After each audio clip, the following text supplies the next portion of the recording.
بسم اللہ الرحمن الرحیم۔ مواہب ربانیہ۔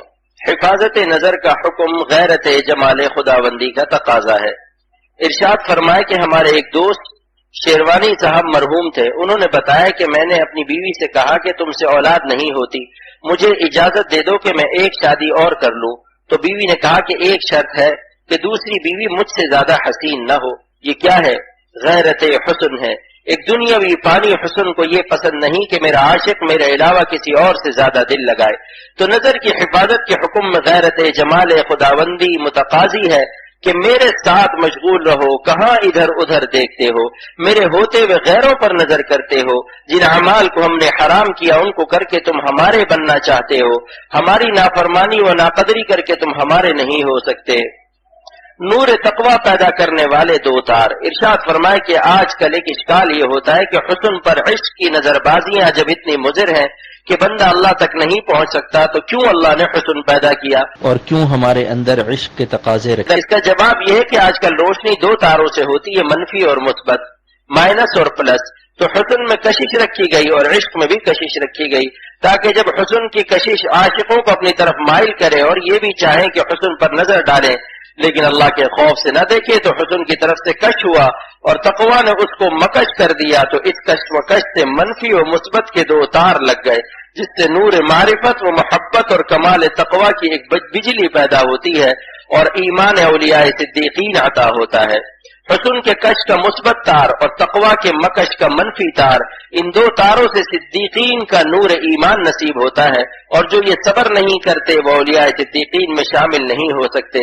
مولانا رومی فرماتے ہیں صبر بگزیدن و صدیقین شدن، صبر بگزیدن و صدیقین شدن۔ اولیاء صدیقین وہ ہیں جو صبر اختیار کرتے ہیں۔ مزاح میں نصیحت۔ ارشاد فرمائے کہ لندن میں نے کہا کہ دروازوں پر کہیں پل لکھا ہوا ہے اور کہیں پش۔ میں نے دوستوں سے کہا حسینوں کو دکھا کر شیطان پہلے پل کرتا ہے، پھر پل پر چڑھا کر پش کرتا ہے اور پل سے نیچے گرا دیتا ہے، پھر آدمی پچھتاتا ہے کہ مجھے کہاں ذلت میں گرا دیا۔ ارشاد فرمائے کہ عشق مجازی بہت برا مرض ہے۔ بعض لوگوں نے کہا کہ ویلیم 5 کھاتا ہوں لیکن نیند نہیں آتی۔ میں ان سے کہتا ہوں کہ کیوں دیکھتے ہو کسی کی وائف کہ کھانا پڑے ویلیم 5 اور خراب ہو جائے تمہاری لائف اور جگر میں چبھے اس کا نائف۔ نہ دیکھو کسی کا میک اپ ورنہ نفس میں اٹھے گا پک اپ۔ میں انگریزی ایک لفظ نہیں جانتا، لوگوں سے سن سن کر نصیحت کے لیے استعمال کر لیتا ہوں اور کہتا ہوں کہ جنہوں نے حسینوں کے حسن کو ہینڈل کرنے کی کوشش کی ان کے سر پر سینڈل پڑے ہیں۔ حلاوت ایمانی کے دو ذرائع۔ ارشاد فرمائے کہ جس کو حلاوت ایمانی عطا ہوتی ہے اس کا خاتمہ ایمان پر ہونا ضروری ہوتا ہے۔ محدث عظیم ملا علی قاری رحمۃ اللہ علیہ لکھتے ہیں وقد ورد ان حلاوت الایمان اذا دخلت قلبا لا تخرج منه ابدا ففيه اشارۃ الى بشارۃ حسن الخاتمہ۔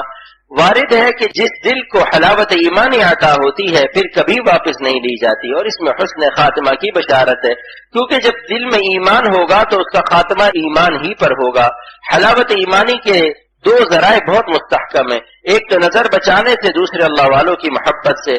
اب آپ کہیں گے کہ نظر بچانے کا تو قرآن شریف میں حکم ہے اور حدیث پاک میں وعدہ ہے، من ترکھا مخافتی یجد فی قلبہ حلاوت الایمان، لیکن اللہ والوں کی محبت کی کیا دلیل ہے؟ بخاری شریف کی حدیث ہے من احب عبدا لا يحبه الا للہ، جو روئے زمین پر کسی سے اللہ کے لیے محبت کرے اس کے لیے بھی حلاوت ایمانی کا وعدہ ہے، اور اللہ والوں سے اللہ ہی کے لیے محبت ہوتی ہے، کیونکہ نہ اپنا خاندان ہوتا ہے، بعض وقت اپنی زبان بھی نہیں ہوتی اور بعض وقت کوئی رشتہ بھی نہیں ہوتا، نہ کسی تجارت اور بزنس کا تعلق ہوتا ہے، صرف اللہ ہی درمیان میں ہوتا ہے، لہذا اللہ والوں سے محبت للہ بدرجہ کمال ہوتی ہے۔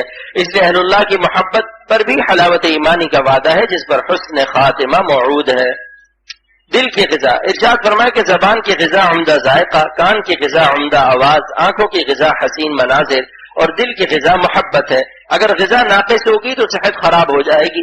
دنیا کے تمام محبوب ناقص ہیں، مرنے والے ہیں، بڑھاپا آنے والا ہے، ان کے گال پچکنے والے ہیں، آنکھوں پر 11 نمبر کا چشمہ لگنے والا ہے، کمر جھکنے والی ہے۔ تو جو شخص اپنے دل کو ناقص فانی محبوبوں کی محبت کی ناقص غذا دے گا اس کا دل کمزور، بے کیف اور غموں کی لاتیں کھائے گا اور ہر وقت زوال پذیر ہوگا، اور اللہ تعالیٰ کے عاشقین ہر وقت نئی شان رکھتے ہیں کیونکہ اس کا محبوب کامل ہے. تو جب دل کو کامل غذا ملے گی تو دل کی صحت کیسی ہوگی؟ ان کے دل کے کیف و سرور کا کیا عالم ہوتا ہے، ان کے عالم کو سارا عالم نہیں سمجھ سکتا. روح اور عناصر متضادہ. ارشاد فرمایا کہ رومانٹک دنیا کیوں پریشان ہے.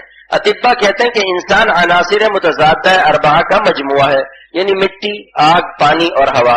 ان چاروں متضاد عناصر کا مجموعہ ہے. ان عناصر کو روح روکے رہتی ہے. جب روح نکل جاتی ہے تو آگ آگ میں، مٹی مٹی میں، پانی پانی میں اور ہوا ہوا میں مل جاتی ہے. سال بھر کے بعد قبر کھود کر دیکھو تو کچھ نظر نہیں آئے گا، چونکہ یہ روح عناصر متضادہ کو روکے ہوئے ہے. اس لیے جس کی روح زیادہ قوی ہوگی تو عناصر متضادہ مغلوب اور تابع ہوں گے. جب مرکز قوی ہوتا ہے تو اپوزیشن دبی رہتی ہے. لہذا جس کی روح نور تقویٰ سے، اعمال صالحہ سے، دوام ذکر اور اجتناب عن المعاصی سے قوی ہوتی ہے تو سارے جسم میں سکون رہتا ہے. کیونکہ مرکز قوی ہے تو صوبے اس کے تابع ہیں. لیکن اگر نافرمانی سے روح کمزور ہو گئی تو اس کے عناصر متضادہ میں انتشار، کشمکش اور پریشانی شروع ہو جائے گی. لہذا رومانٹک دنیا میں کیا ہوتا ہے کہ اپنے ہی عناصر متضادہ کا سنبھالنا مشکل تھا. اب ظالم نے بدنظری کر کے اور دل دوسرے کو دیکھ کر اس معشوق کے 4 عناصر متضادہ کا بوجھ بھی اپنے سر لے لیا. گویا اب 8 کا بوجھ ہو گیا، 4 اپنے اور 4 اس معشوق کے. روح نافرمانی سے کمزور ہو گئی اور عناصر متضادہ کا بوجھ بڑھ گیا. اسی وجہ سے اہل رومانٹک کو نیند نہیں آتی اور بے چین رہتے ہیں. لہذا اگر سکون قلب سے جینا ہے تو نظر بچائیے تاکہ روح قوی رہے اور اپنے عناصر متضادہ اربعہ پر غالب رہے. نظر کی حفاظت کا حکم دے کر اللہ تعالیٰ نے ہماری روح پر رحم فرمایا کہ بدنگاہی سے اس پر 4 متضادہ کا مزید بوجھ پڑ جائے گا اور اس کی طاقت کمزور ہو جائے گی اور نفس سے مقابلہ اس کے لیے مشکل ہوتا چلا جائے گا. اللہ پاک عمل کی توفیق عطا فرمائے.